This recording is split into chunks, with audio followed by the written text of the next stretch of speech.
Պարոն նախագահ, լավ, անդրադառնանք դատական նիստերի դահլիճում կատարվածի կհավատեք, որպես խրող մեկ էլ հոդերը սխալ ասելով ձեզ մեղադրանքներ կուղեն, նախ որպես քաղաքացի, հետո որպես երկրի ղեկավար։ Ինչ անշանակում, տեսնում եմ չհավատամ, իհարկե հավատում եմ, ակնհայտում։ Ավելի վատին սպասեք, ոչ թե միայն իմ հանդեպ, բոլորի հանդեպ։ Բայց դուք կարծես հումորով եք վերաբերում։ Երբ որ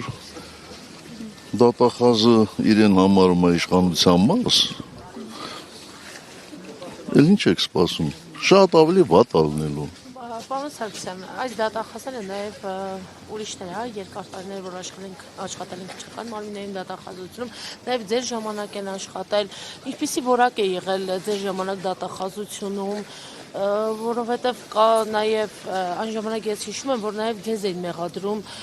դատավորներին թեկուզ պատվերներ տալու մեջ, քաղաքական բանտարկյալներ ասում էին կա երկրում։ Կարծում եմ դուք ինչ-որ հավասարության նշան եք դնում, փորձում դնել, բայց դա ձեզ չի հաջողվում, որովհետև դուք չեք կարող մի օրինակ բերել, որ ինձ ասեին պատվեր տալու մեջ։ Չկա այդպիսի բան, չկար։ Նախագահ, հունվարի 28-ին ուղղված ձեր ուղերձում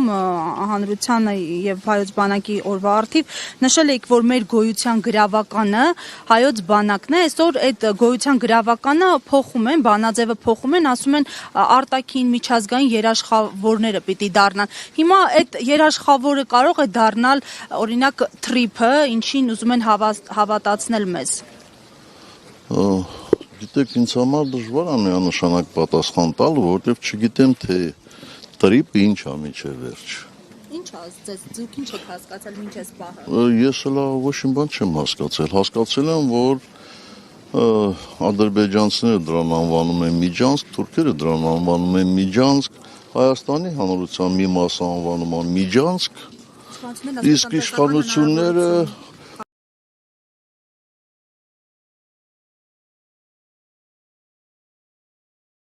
համարում են անվտանգության երաշխիք, չգիտեմ, կամ երաշխավոր, կամ խաչմերուկ, կամ ինչ-որ բաներ հնարած, բայց ինչպես հայտնի է, իրանց ասածները մի շաբաթ հետո փոխվեն, մի ամիս հետո փոխվեն, 2 ամիս հետո բոլորովին հակառակը կլինի։ Շատ պարզ է, այսինքն իրանց ասածով չեն կարող։ Բայց իսկ է տեսնում եք դուք օրինակ այս տրիփի, ինչպես տեսնում են շատ օրինակ մասնագետներ։ Երբ որ փաստաթուղթը տեսնենք, թե ինչ կարգավիճակ ունի,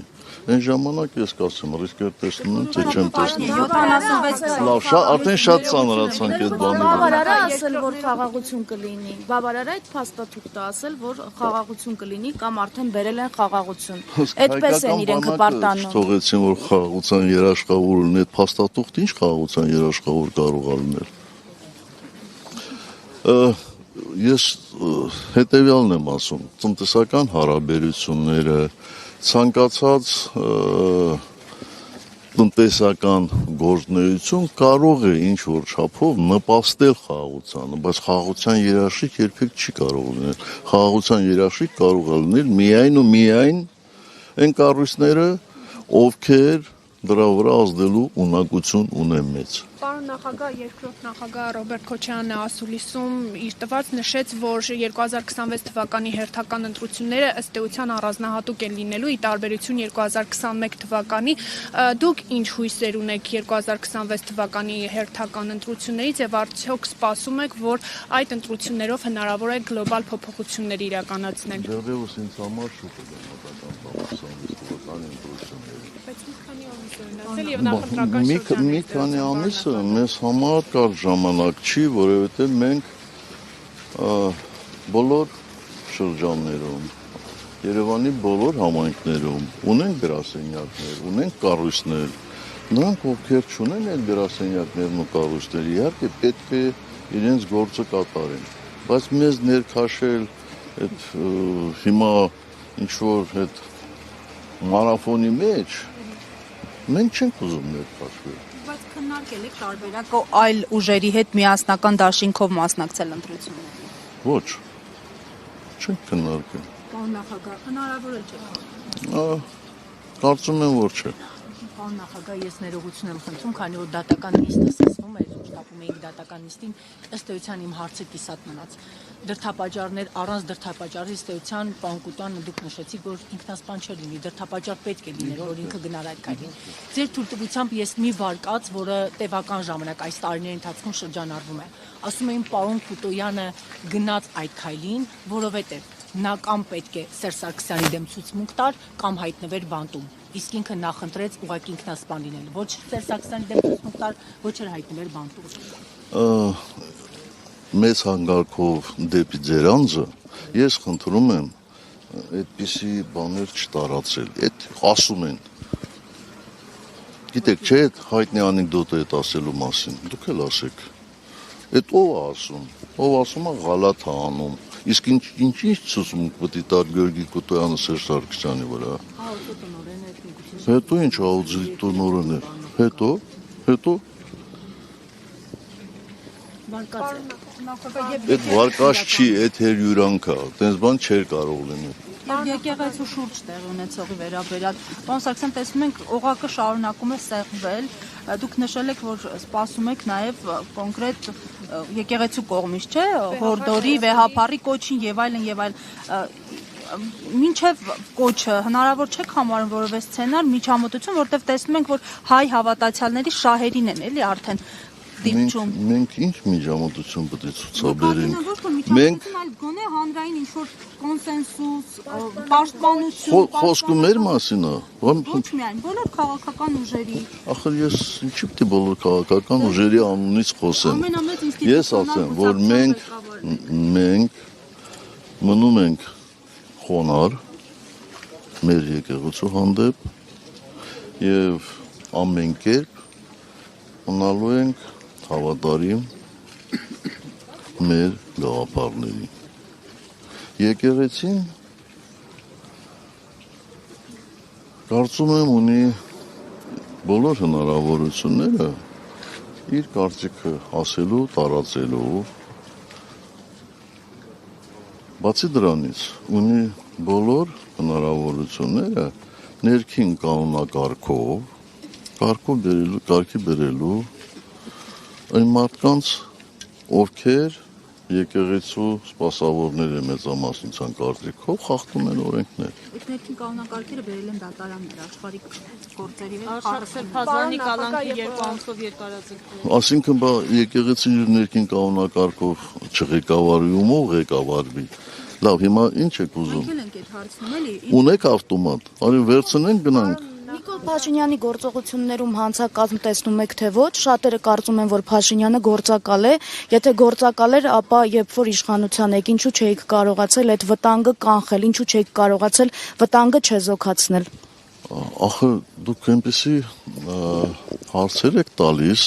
որ պատշաճ չի, եթեներով սկսում եք, հետո նորից եթեով, ինչ է նշանակում, ես չեմ կարող ասել, որ նա գործակալ է, մինչև չիմանամ, չտեսնեմ փաստաթուղթ, ապացույցներ չտեսնեմ, բայց որ նա ամբողջը մխտարեց, ամբողջը փչացրեց, այդ միանշանակ է, չէ,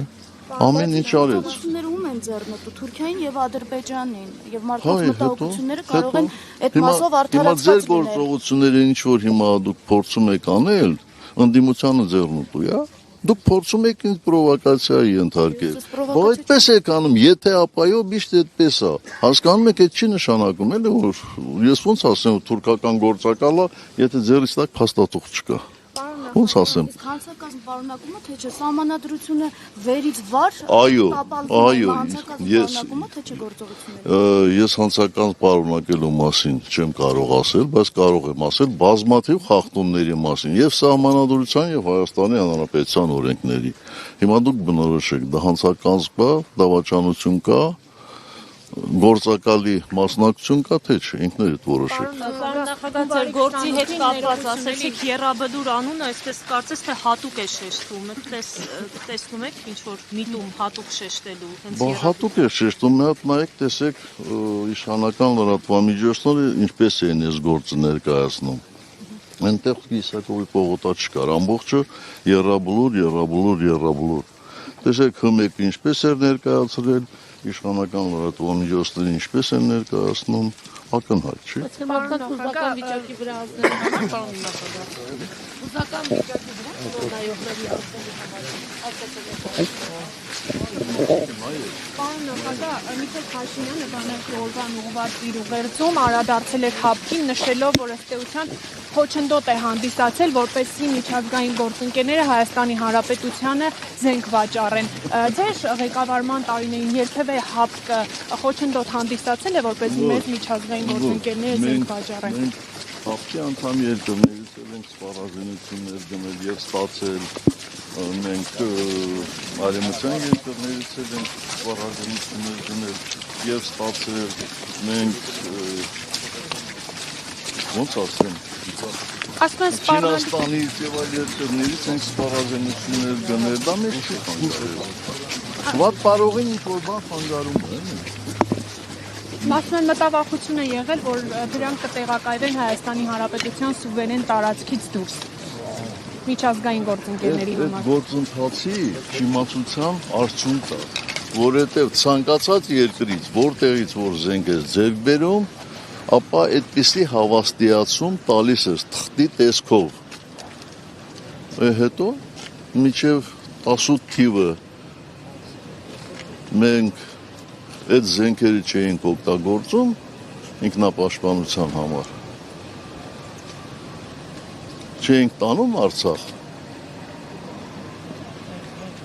Այսինքն չիմացության արդյունք է ինչ-որ ինքը խոսում է ինչ-որ բաներով արդարանալ, բայց չի ստացվում։ Պարոն նախագահ, Լրիվ կարոտը, նախագահի կարոտը հանեցիք ինձ։